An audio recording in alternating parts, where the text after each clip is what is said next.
तो कैसे हो मेरे भाइयों, मैंने कल के मैच में क्या बोला था, वीडियो बनाते समय ही बोला था कि मैच को जैकपॉट करा दूंगा।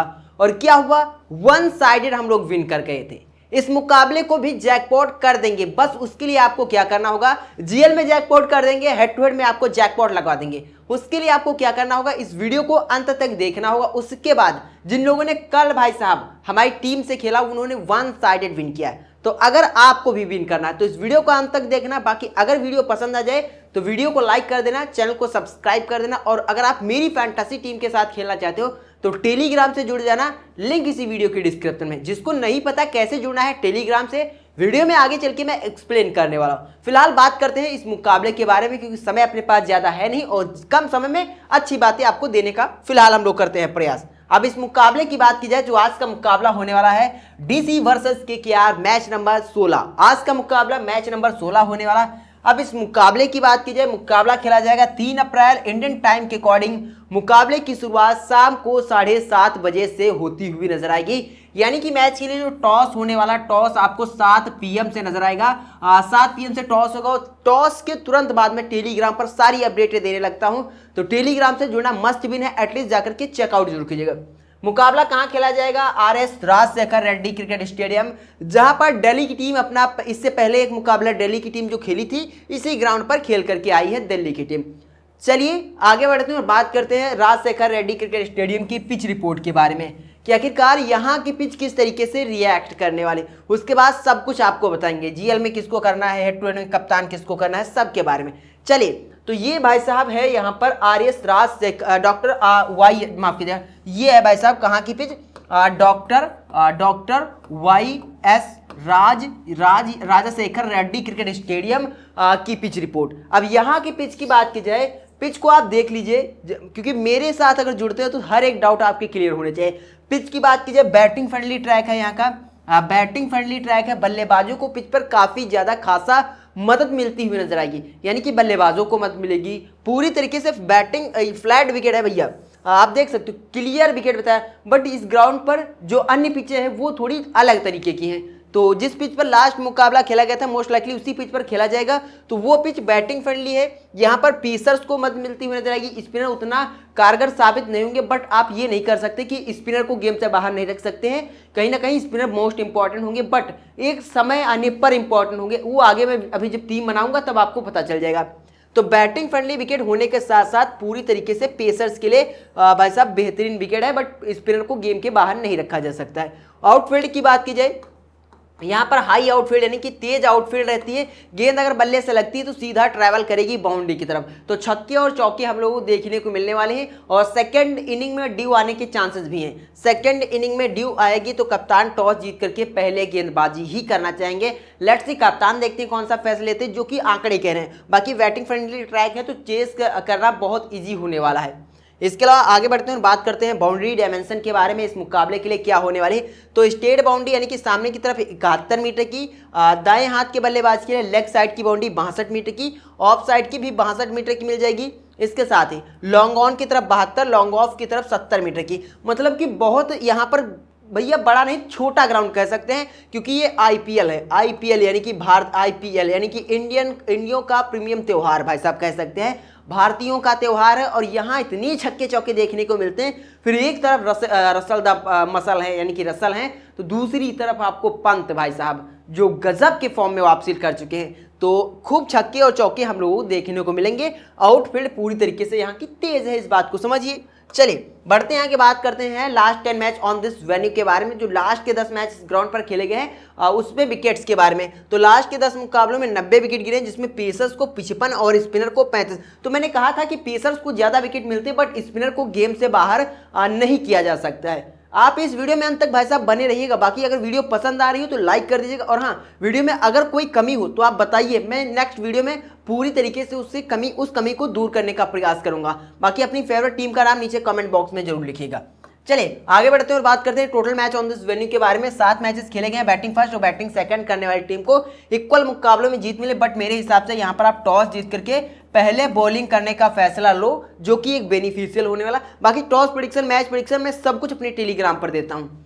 चलिए आगे बढ़ते हैं और बात करते हैं हेड टू हेड मैचेस के बारे में। इन दोनों टीमों की बात की जाए 31 बार आमने सामने आईपीएल के इतिहास में आ चुकी हैं दोनों टीमें 31 बार आमने आई, जिसमें दिल्ली कैपिटल्स की बात की जाए तो 15 और यहाँ पर केकेआर की बात की जाए 16 मुकाबलों में जीत मिली है। कहीं ना कहीं केकेआर की टीम थोड़ा आगे, बचा हुआ एक मुकाबला यहाँ पर नो रिजल्ट रहा था, वो नो रिजल्ट, उसका रिजल्ट नहीं निकल पाया था।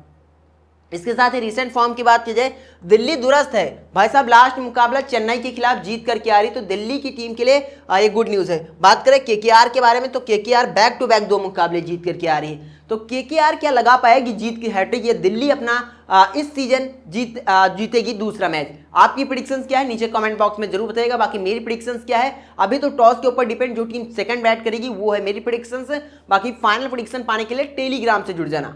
चलिए आगे बढ़ते हैं और बात करते हैं पिछले सीजन जब ये दोनों टीमें आमने सामने भिड़ी थी तो वहां का प्रदर्शन किस तरीके से रहा था।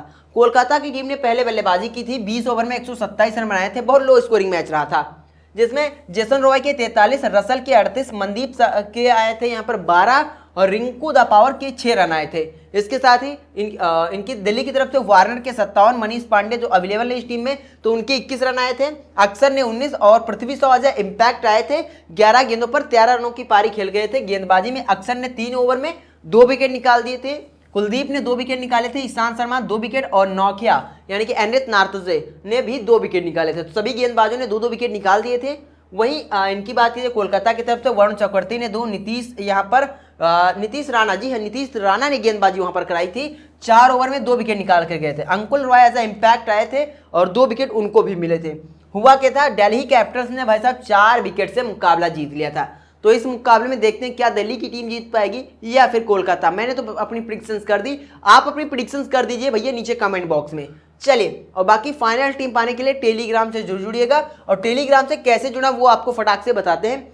जुड़ने के लिए यहाँ पर आपको मोर का ऑप्शन नजर आएगा, इस पर क्लिक करना, इस तरीके का एक पेज ओपन होगा, यहाँ पर आपको लिंक मिल जाएगा, लिंक पर क्लिक करोगे तो ये वाला पेज ओपन होगा। यहाँ पर आपको 5000 से अधिक लोग हमारे टेलीग्राम पर मिल जाएंगे, ज्वाइन नाउ का ऑप्शन है, इस पर क्लिक करना, आप भी अपने टेलीग्राम से जुड़ जाओगे, जहां पर मैं अपनी जिस टीम के साथ इन्वेस्ट करता हूं वो टीम आपको मिलने वाली, तो जुड़िएगा जरूर। चलिए आगे बढ़ते हैं और बात करते हैं प्लेइंग 11 के बारे में। बात करेंगे दिल्ली कैपिटल्स टीम की प्लेइंग 11 के बारे में। तो इनकी तरफ से Prithvi Shaw, David Warner, Mitchell Marsh, Rishabh Pant और इसके साथ स्टब्स और इसके यहाँ पर अभिषेक पोरेल आपको खेलते हुए नजर आएंगे, और यहाँ पर नॉर्थजे, मुकेश कुमार, ईशांत शर्मा, खलील अहमद आपको खेलते हुए इस मुकाबले में नजर आएंगे दिल्ली कैपिटल्स की तरफ से। इनकी तरफ से गेंदबाजी ऑप्शंस की बात कीजिए तो खलील पहले हो जाएंगे, दूसरे ईशांत शर्मा हो जाएंगे, तीसरे मुकेश, चौथे यहाँ पर नॉर्थजे यानी कि नौखिया, और इसके अलावा पांचवें की बात की जाए तो अक्षर पटेल यहाँ पर पांचवें होंगे, और छठवें ऑप्शंस के तौर पर इनके पास मिचेल मार्श होने वाले। तो इन 6 गेंदबाजी ऑप्शंस के साथ यहाँ पर टीम उतरने वाली है। चलिए अब आंकड़ों की बात करते हैं। सबसे पहले बात करेंगे ओवरऑल के बारे में, देन उसके बाद हेड टू हेड वेन्यू के बारे में यहाँ पर बात करेंगे। पृथ्वी शॉ की बात की जाए, लास्ट मुकाबले में अपने पास ये बंदा जीएल की टीम में था। जीएल की क्यों हम लोग वन साइड विन करके गए थे, ये बंदा जीएल की टीम में था, 43 रनों की पारी खेल कर गए थे, और इस मुकाबले में एक बार फिर से लोग इस खिलाड़ी को हेड टू हेड में बैक करेंगे। लेकिन भाई साहब आप किस कंडीशन में बैक करना, अगर बैटिंग फर्स्ट करता है ये खिलाड़ी तब बैक करना, वरना इस खिलाड़ी को ड्रॉप कर देना, वरना आप ड्रॉप कर दीजिएगा। इस खिलाड़ी का सिलेक्शन कम से कम 80% होगा, और सेकंड बैटिंग भी एटलीस्ट फ्लॉप ही होने वाले, और अगर आप ड्रॉप करते हो तो इन 80% लोगों से आप आगे निकल जाओगे। फिलहाल इस खिलाड़ी को ड्रॉप कर दिए। वार्नर इंपॉर्टेंट पिक है, वार्नर बैक टू बैक अच्छे प्रदर्शन कर रहे हैं, यहाँ पर अपने वाइस कप्तान थे, तो वाइस कप्तान थे भाई साहब, 52 रनों की पारी लास्ट मुकाबले में खेल कर गए थे, इंपॉर्टेंट है। मिचेल मार्श की बात की जाए, ये भैया थोड़ा दिक्कत वाली बात थी, ये हेड टू हेड में अपने कप्तान थे, विकेट नहीं मिले थे, बट 18 रनों की पारी खेल कर गए थे। तो इस मुकाबले में बैक करना, कप्तान बनाने की सॉलिड पिक है या फिर नहीं, टॉस टाइम में टेलीग्राम पर बता दूंगा। फिलहाल Rishabh Pant wicket keeper section से मिल जाएंगे, विकेट की ये भी ऋषभ पंत भी अपने पास थे, जाकर के आप टीम चेकआउट कर सकते हो। और 51 रनों की पारी खेली थी पंत ने, गजब की पारी खेली थी। इसके अलावा ट्रस्टन स्टब्स को हम लोगों ने ड्रॉप किया था, और क्या हुआ था भाई साहब, 0 रन पर आउट हुए थे। तो और अभिषेक पोरेल को भी हम लोगों ने ड्रॉप कर दिया था, 9 रनों की पारी खेल करके आउट हुए थे। तो इस मुकाबले में किसको बैक करना, ये 3 खिलाड़ी तो आपके लिए इंपॉर्टेंट है। अगर बैटिंग फर्स्ट दिल्ली करती है तो आप यहाँ पर पृथ्वी शॉ को भी बैक कर लेना।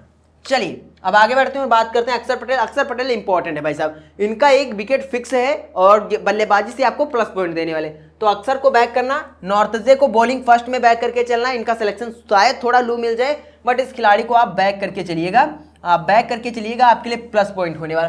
तो अक्सर और नॉर्थजे को बैक कर लेना। बाकी जो लोग नॉर्थजे को नहीं करना चाहते वो मुकेश के साथ जा सकते हो, मुकेश, ईशांत और खलील, भाई माफ कीजिएगा, यहाँ पर नॉर्थजे को बैक कर लेना और मुकेश, ईशांत और खलील में से एक के साथ जाइएगा, जिसमें मोस्ट लाइकली कम से कम 60% लोग तो मुकेश के साथ जाने वाले हैं और कम से कम 20% इनके साथ और बाकी 20% लोग इनके साथ जाने वाले हैं। तो आप मेरी सजेशन ले रहे हो तो आप मुकेश को भले ड्रॉप कर दीजिएगा, लेकिन खलील और ईशांत थोड़ा ज़्यादा इंपॉर्टेंट हो सकते हैं इस मुकाबले में। बट अगर आप सेफ जाना चाहते हो मुकेश के साथ जा सकते हो। चलिए अब बढ़ते हैं आगे, बात करते हैं दोस्तों यहाँ पर हेड टू हेड और वेन्यू स्टैट्स के बारे में। तो इधर से किस किस को बैक करना, मैं पृथ्वी शॉ को बैटिंग फर्स्ट में क्यों कह रहा बैक कर लेना, 45 की एवरेज से इधर और वेन्यू पर 34 की एवरेज से बल्लेबाजी करते तो इंपॉर्टेंट है। बाकी डेविड वार्नर आपके लिए मोस्ट इंपॉर्टेंट है, मिचेल मार्श इंपॉर्टेंट है, पंत इंपॉर्टेंट है, ट्रस्टन स्टब्स को हम लोग ड्रॉप करके चलेंगे, अभिषेक पौरल को ड्रॉप करेंगे, अक्सर इंपॉर्टेंट, नॉर्थजे, और इन दोनों में से एक के साथ आप जाइएगा। यहाँ से आप रिकॉर्ड देख सकते हो मेरी प्रिडिक्शंस क्या है, अक्सर और खलील और इसके अलावा ईशांत और इसके अलावा मुकेश, तीनों में से एक के साथ जा सकते हो। और अगर आप सेफ जाना चाहते हो तो भाई साहब मुकेश के थोड़ा रिस्क लेना चाहते हो तो आप फिर ईशांत, और ज़्यादा रिस्क लेना चाहते हो तो खलील के साथ जाइएगा। चलिए अब आगे बढ़ते हैं, बात करते हैं यहाँ पर कोलकाता के नाइट राइडर्स की प्लेइंग 11 के बारे में। कोलकाता की प्लेइंग 11 की बात की जाए, मोस्ट लाइकली यही प्लेइंग 11 होने वाली। अब नीतीश राणा इस मुकाबले में इम्पैक्ट के तौर पर आपको खेलते हुए नजर आएंगे। अब इनकी प्लेइंग 11 ये होने वाली। गेंदबाजी ऑप्शंस की बात की जाए, वरुण चक्रवर्ती, हर्षित राणा, अनुकुल रॉय, मिचेल स्टार्क आपको खेलते हुए नजर आएंगे। इसके साथ ही तो ये 4 गेंदबाजी ऑप्शंस इधर, रसल 5वें, सुनील नारायण 6वें गेंदबाज होंगे। तो ये 6 गेंदबाजी ऑप्शंस इस टीम के पास होने वाले। 7वें के तौर पर आप वेंकटेश अय्यर हैं, इनका यूज नहीं होगा, बट ये 7वें हैं। 6 गेंदबाज यही यूज होने वाले हैं। चलिए आगे बढ़ते हैं और बात करते हैं कि इधर से किस किस को लेकर के चलना है। फिल शॉट की बात की जाए, इंपॉर्टेंट खिलाड़ी है। विकेट कीपर सेक्शन में आपको 2 खिलाड़ी मिलेंगे, एक पंत एक फिल शॉट, दोनों को अपनी टीम में इंक्लूड करके चलेगा। वेंकटेश अय्यर को आप ड्रॉप कर दीजिएगा, भले लास्ट मुकाबले में वेंकटेश और श्रेयस दोनों का अच्छा प्रदर्शन आया, लेकिन वेंकटेश को आप जीएल में बैक कर लेना, हेड टू हेड की टीम से बाहर कर देना, आपके लिए उतना सेफ पिक नहीं है। विकेट इनका जाएगा भाई साहब, सामने खतरनाक गेंदबाजी, तो ये विकेट देने वाले। बाकी अगर ऊपर से एक विकेट गिरता है तो फिर श्रेयस अय्यर थोड़ा इंपॉर्टेंट हो जाएंगे। अगर आप वेंकटेश को ले रहे हो तो भाई साहब श्रेयस को ड्रॉप करना, लेकिन मैं आपको वेंकटेश को ड्रॉप कराऊंगा, इनकी जगह पर भाई साहब श्रेयस को लेकर के चल सकते हो। बाकी Rinku Singh important as a finisher खेलेंगे तो इंपॉर्टेंट है। और इसके अलावा सबसे क्यों भाई साहब इनका सिलेक्शन थोड़ा लो हो जाएगा, फिनिशर होने वाले। बैटिंग फर्स्ट में बैक करना, बैटिंग सेकंड में बैक करना, दोनों कंडीशन में खिलाड़ी को बैक करना। चलिए सुनील नारायण, अंदर असल इंपॉर्टेंट है। अब नारायण क्यों इंपॉर्टेंट है, ऊपर बल्लेबाजी करने एक तो आ रहे हैं और 4 ओवर की गेंदबाजी खत्म कर रहे हैं, तो आपके लिए ये इंपॉर्टेंट है। और कप्तान की एक यूनिक चॉइस होने वाला, कप्तान वाइस कप्तान की ये दोनों सेफ पिक होने वाले, तो दोनों को बैक करना है। चलिए अब आगे बढ़ते हैं और बात करते हैं रमनदीप सिंह, उतना सेफ पिक नहीं। मिचेल स्टार्क आपकी कॉल भैया, मैं तो अभी नहीं बैक करूँ, अगर जरूरत पड़ी कि पिच से हरकत देखने को मिल रही, लेफ्ट आर्म सीमर को अगर मदद मिलती हुई नजर आएगी तो हम बैक करेंगे, वरना ड्रॉप कर देंगे। अनुकुल रॉय को ड्रॉप कर दिए, हर्षित राणा इंपॉर्टेंट, वरुण चक्रवर्ती भी उतना सेफ नहीं है, तो इधर से बाकी अगर मिचेल स्टार्क को लेना चाहते हो वो लोग ले सकते हैं, मैं स्पेशली मना नहीं कर रहा हूँ। बट फिलहाल मेरे हिसाब से अगर चटकाएंगे तो 1 विकेट के ऊपर नहीं चटकाएंगे। अगर आप जीएल की टीम बना रहे हो उसमें जरूर लेकर के चलिएगा, और उस टीम में अगर बॉलिंग फर्स्ट कर रहा है तो कप्तान वाइस कप्तान बना करके चलना है। चलिए अब आगे बढ़ते हैं और बात करते हैं यहाँ पर भाई साहब ओवरऑल स्टैट्स के बारे में एक बार बात कर लेते हैं, जो कि वेन्यू के बारे में, वेन्यू पर आंकड़ों के बारे में फटाक से बात कर लेते हैं। देन उसके बाद आपको बताते हैं इस मुकाबले के लिए फैंटेसी टीम के बारे में। तो ये सारे स्टैट्स आपकी स्क्रीन पर हैं, आप लोग स्क्रीनशॉट इनका ले सकते हो। इधर से बैक किसको करना है उसके बारे में फटाक से बात कर लेते हैं। तो फिल शॉट को बैक कर लेना, यहाँ पर वेंकटेश अय्यर को ड्रॉप करके श्रेयस अय्यर को साथ जाइएगा। रिंकू सिंह, रसल, नारायण इंपॉर्टेंट है और हर्षित राणा। बाकी मिचेल स्टार्क आपकी कॉल होने वाली, रिकॉर्ड आपकी स्क्रीन पर है। चलिए ये तो हुए दोस्तों ओवरऑल स्टैट्स और हेड टू हेड वेन्यू। आगे बढ़ते हुए बात करते हैं फैंटेसी टीम के बारे में। तो अभी तक जो फैंटेसी टीम बनाई तो इन 11 खिलाड़ियों का चयन किया है। कप्तान की बात की जाए, माफ कीजिए विकेट कीपर की बात की जाए, पंत और फिल शॉट का चयन किया है। बल्लेबाजी से वार्नर, रिंकू, श्रेयस अय्यर का हम लोगों ने चयन किया है। ऑलराउंडर से मिचेल मार्श, रसल, अक्षर पटेल, सुनील नारायण का हम लोगों ने चयन किया है। गेंदबाजी से नॉर्थजे और यहाँ पर हर्षित राणा का हम लोगों ने चयन किया है। कप्तान वाइस कप्तान की बात की जाए, फिलहाल मेरे कप्तान डेविड वार्नर है, वाइस कप्तान सुनील नारायण है। अभी मैं इन्हीं 11 खिलाड़ियों का चयन कर रहा हूँ, ये अपनी फाइनल टीम नहीं है। फाइनल टीम अगर आपको चाहिए तो टॉस के बाद टेलीग्राम पर मिलेगी, लिंक इसी वीडियो के डिस्क्रिप्शन में है, तो जुड़ जाइएगा। फिलहाल वीडियो देखने के लिए आपका बहुत बहुत धन्यवाद।